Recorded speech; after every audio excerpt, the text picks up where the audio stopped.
రాష్ట్ర వ్యాప్తంగా ఎంతమంది ఉన్నారు? రాష్ట్ర వ్యాప్తంగా 13,000 14,000 మంది ఉంటారు.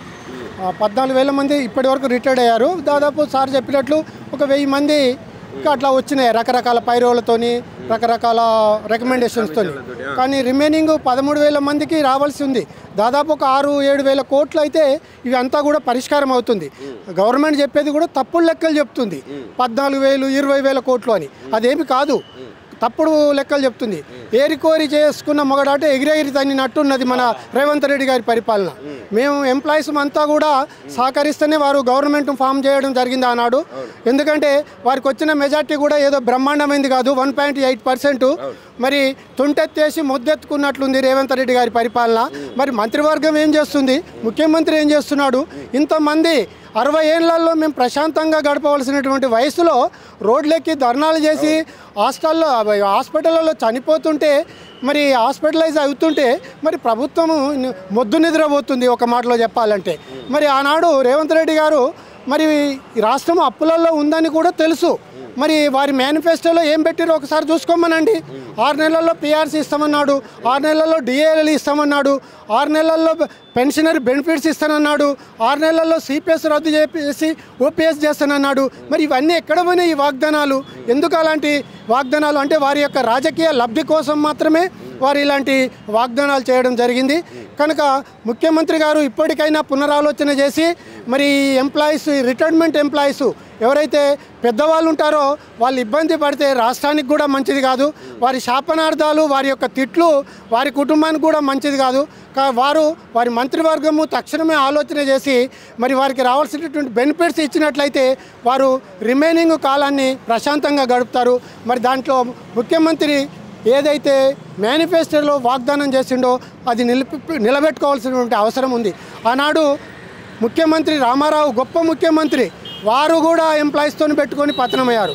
ఆ తర్వాత చంద్రబాబు నాయుడు కూడా ఎంప్లాయీస్తో పెట్టుకొని పతనమయ్యారు. వీరి పరిస్థితి కూడా సార్ చెప్పినట్లు ఇంకో 3 ఏళ్లలో వీరు కూడా ఇంటికి పోతారు. మరి ఇలానే కనుక చేస్తే మీరు చెప్పినట్టు అనేక వాగ్దానాలు ఇచ్చారు ఎలక్షన్స్ ముందు మీకు సంబంధించి. ఈరోజు రూపాయి బిల్ల లేదు నా దగ్గర, రాష్ట్రం మొత్తం దివాలా తీసిందని చెప్పి మాట్లాడుతూ ఉన్నారు.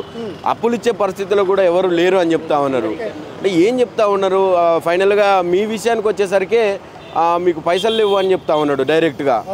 ఏం చెప్పాలనుకుంటున్నారు? ఇప్పుడు వారు ఏ పథకాలు కూడా ఏమి తగ్గిస్తలేరు, రోజుకో పథకాన్ని ప్రకటిస్తున్నారు. మూసీ నదికి 1,00,000 కోట్లు పెట్టి ప్రక్షాళన అంటున్నారు. మరి ఇవన్నీ ఎక్కడి నుంచి వస్తున్నాయి? డబ్బులు లేవు. మరి లేనప్పుడు ఇవన్నీ అంటే తప్పుడు వాగ్దానాలు చేస్తున్నారు అని అనుకోవాలి కదా. మరి డబ్బులు లేనప్పుడు ఇవన్నీ తప్పుడు వాగ్దానాల కింద మనం చెప్పవలసి వస్తుంది. కనుక మీకు ఇస్తే సంక్షేమ పథకాలు ఆపాలంట, సంక్షేమ పథకాలు ఆపితే మీకే ఇవ్వాలంటే రెండింటిలో ఏది జరగాలో మిమ్మల్ని తెలుసుకో అని చెప్తా ఉన్నాడు. ఇది ప్రజలకు, ఎంప్లాయీస్కు పెట్టించేటువంటి తగాదా. మరి వారికి తెలియదా ఇవి ఇవ్వాలని? ఆ స్కీములు పెడతానని వారి మేనిఫెస్టోలోనే పెట్టిండు. 420 స్కీములు పెట్టిండు. మరి గన్ని స్కీములు పెట్టినోడు ఎట్లా చేస్తాను అనుకోండు?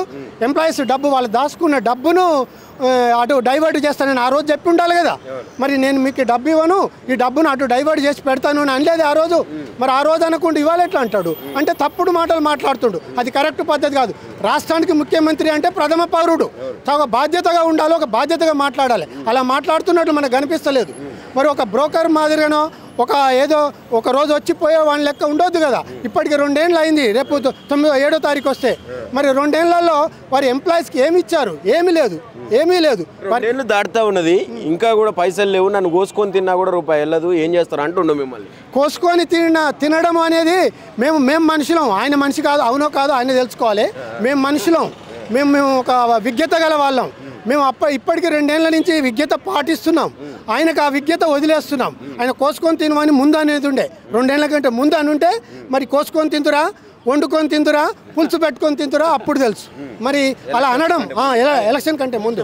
మరి ఎలక్షన్లు అయిపోయిన తర్వాత ఇలా మాట్లాడము భావ్యం కాదు, అది సరైనటువంటి పద్ధతి కూడా కాదు. రైట్. ఈ ఏజీ ఆఫీస్ తోటి ఆగుతుందా మీ ఉద్యమం? ఇంకా కొంచెం ఉధృతం చేసే పరిస్థితి? ఇప్పుడు ఎంప్లాయీస్, రిటైర్మెంట్ ఎంప్లాయీస్ ఏదైతే ఉందో టీజేఏసీ సమక్షంలోనే ఉండిది. కానీ మొన్న 17వ తారీఖు నాడు ఇందిరా పార్కు దగ్గర ఒక ఉద్యమానికి ప్రత్యేకంగా పిలుపునిచ్చారు. పెద్ద మొత్తం లోపల, దాదాపు మీరు కూడా వచ్చి ఉంటారు, మరి పెద్ద మొత్తం లోపల వచ్చారు. ఇక ముందు కూడా మరి రేపు 24వ తారీఖు నాడు కూడా కలెక్టరేట్ల ముందు ధర్నాకు పిలుపునిచ్చారు. మరి ఎంప్లాయీస్ యూనియన్ వాళ్ళు, అంటే రిటైర్డ్ ఎంప్లాయీస్ యూనియన్ వాళ్ళు. కనుక ఇక ముందు నుంచి కూడా ఈ వీళ్ళ ఆమరణ నిరదీక్ష కానీ దేనికైనా కూడా ప్రత్యేకంగా షెడ్యూల్ ఇవ్వాలనే ఆలోచన ఉన్నట్టు మాకు అవగాహన అవుతుంది. బట్టి విక్రమార్క గారు కూడా నేను ఇక రేపు మాపు రిలీజ్ చేస్తా అని చెప్పి పేపర్ ప్రకటనలు వచ్చినాయి, రిటైర్డ్ ఉద్యోగులకు శుభవార్త అని చెప్పి. ఎటువైనాయి ఆ మాటలని? హనుమంతుని పెళ్ళి ఎప్పుడు అంటే రోజు రేపే, అట్లనే ఉంది మరి మన నాయకుల యొక్క మాటలు. మరి వారు అట్టాసంగా వారి కొడుకు పెళ్ళి చేసుకున్నారు, మరి మేమేం కావాలి? మేము బిచ్చం ఎత్తుకోవాలి రోడ్ల పండి. మరి మేము కూడా అందులో భాగమే, ప్రభుత్వంలో భాగమే. మేము ఒక్కొక్కరు 30-40 సంవత్సరాలు సర్వీస్ చేసి రోగాలు నొప్పులతో వాళ్ళు రిటైర్డ్ అవుతారు. మరి ఇప్పుడు హాస్పిటల్ పెట్టుకోవడానికి, ఓ ఇల్లు కట్టుకుంటే ఆ ఈఎంఐలు కట్టుకోవడానికి, మరి ఏమైనా బయట అప్పులు తెచ్చుకుంటే తీర్చడానికి, పిల్లల పెళ్ళిళ్ళు చేసుకోవడానికి ఇవ్వవలసినటువంటి బాధ్యత లేదా? మాట్లాడడం అనేటువంటిది ఈజీ, చేయడం ఏం చేస్తారు అనేది ముఖ్యం. త్రికరణ శుద్ధి లోపించింది ఈ రాజకీయ నాయకులకు. త్రికరణ శుద్ధి అనేది లేదు. అంటే ఏదైతే అంటామో అదే ఆచరించాలి, అదే చేయాలి. అలా లేదు. అలాంటి పరిస్థితుల్లో మన నాయకులు ఉన్నారు. అది మన రాష్ట్రానికి పట్టిన దౌర్భాగ్యము. ఇందిరమ్మ రాజ్యం అంటుండు, మరి ప్రజాపాలన కంచెలు బద్దలు కొట్టినా అంటుండు. ఏం బద్దలు కొట్టిండు ఆయనకే తెలియాలి. బద్దలని బద్దలవుతున్నాయి. మళ్ళీ ఎలక్షన్లు వస్తే బద్దలవుతాయి. ఫైనల్గా ఏం చెప్పాలనుకుంటున్నాం ముఖ్యమంత్రి గారికి, ఇటు బట్టి విక్రమార్క గారికి? మీరు బాధ్యత గల వ్యక్తులు, రాష్ట్రంలో మీరు ప్రభుత్వాన్ని నడిపిస్తున్నారు. ఎంప్లాయీస్, రిటైర్మెంట్ ఎంప్లాయీస్ మెయిన్గా వారు కూడా ఇబ్బంది పడుతారు. ఎంప్లాయీస్ ఏం సుఖంగా ఉండాలని అంటలేము, వాళ్ళకు భిక్షం ఎత్తుకుంటలేరు.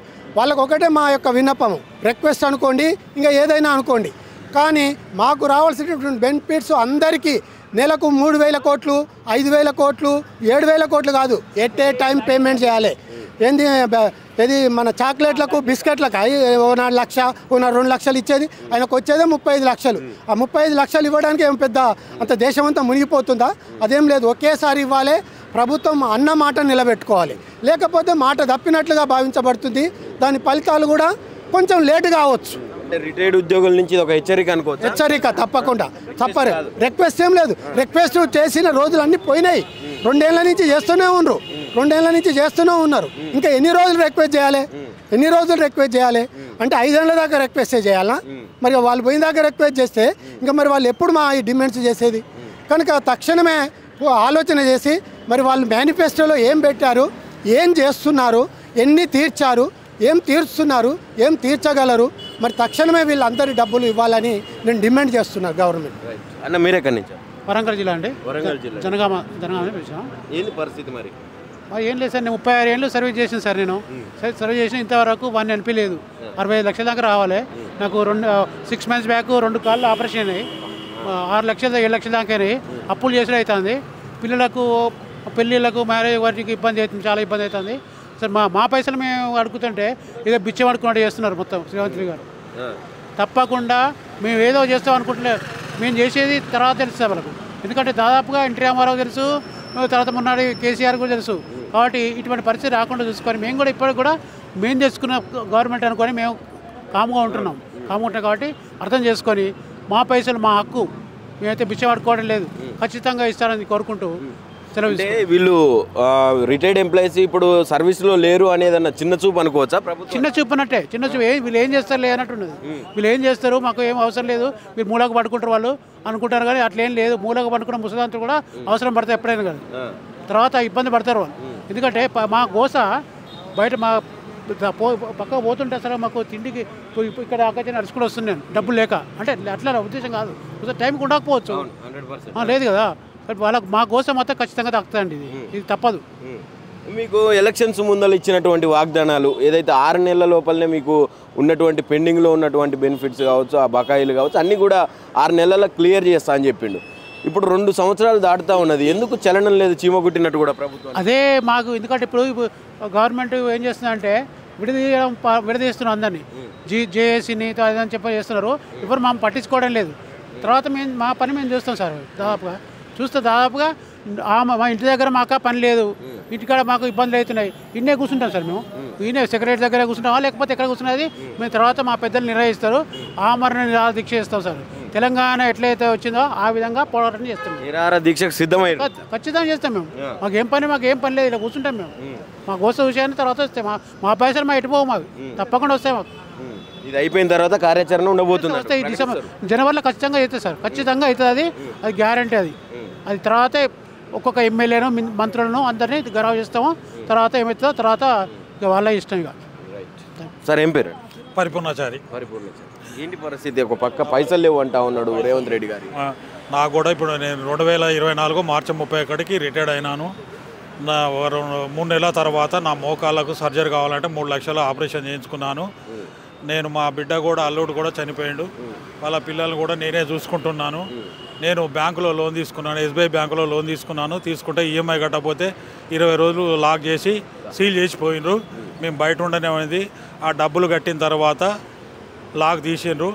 మరి ఇంత చేయడం కారణం రాజకీయ నాయకుల వలన. మాకు ఇంతవరకు బకాయిలు పెండింగ్ బిల్లులు రాలేదు. కావున మాకు మా పెండింగ్ బిల్లులు మాకు ఇవ్వగలరని నా యొక్క మనవి. పైసలు లేవు, ఆర్థికంగా రాష్ట్రం అంతా దివాళా తీసింది. మీకు ఇస్తే ఇప్పుడు మీరు అడిగే బెనిఫిట్స్ ఏవైతే ఉన్నారో దానికి సంబంధించి మీకు ఇస్తే సంక్షేమ పథకాలన్నీ ఆపాల్సి వస్తుంది అంటున్నారు రేవంత్ రెడ్డి గారు. ఇప్పుడు సంక్షేమ పథకాలు ఆపేస్తే మా బిల్లులు మాకు వస్తాయి కదా, వాటి వల్లనే మాకు ఇబ్బంది అవుతుంది కదా. దానివల్ల మాకు ఇస్తే ఏం బాధ ఉండదు. ఎట్లుంది ప్రభుత్వాన్ని చూస్తున్నారు? మీకు ఇచ్చినటువంటి వాగ్దానాలకు రేవంత్ రెడ్డి గారు వ్యవహరిస్తున్న తీరుకి ఏమన్నా పొంతన కనిపిస్తుందా? పొంతన అంటే ఆయన చేసే పనులు ఆయన చేస్తున్నారు. మాకు పెండింగ్ బిల్లులు రాక మా అమ్మాయిలు ఇళ్లలో ఉండడానికి, పెళ్లి చేయడానికి, ఆ ఈఎంఐ లోన్ కట్టడానికి చాలా ఇబ్బంది అవుతుంది. మేము కూడా మొన్న సీల్ చేసిపోతే బయట ఉండినాము. ఆ డబ్బులు తెచ్చి అంటే ఒక రిటైర్డ్ ఎంప్లాయీ ఇట్లా ఈ రకంగా ఇంటికి తాళాలు వేయించుకునేంత పరిస్థితికి చూసారా గతంలో ఎప్పుడైనా? ఎప్పుడు చూడలేదు. ఇది ఈఎంఐ కట్టకపోతే లాక్ చేసిండ్రు, సీల్ చేసిండ్రు. కాబట్టి తొందరగా మాకు యొక్క పెండింగ్ బిల్లులు మాకు ఇవ్వగలరని నా యొక్క మనవి.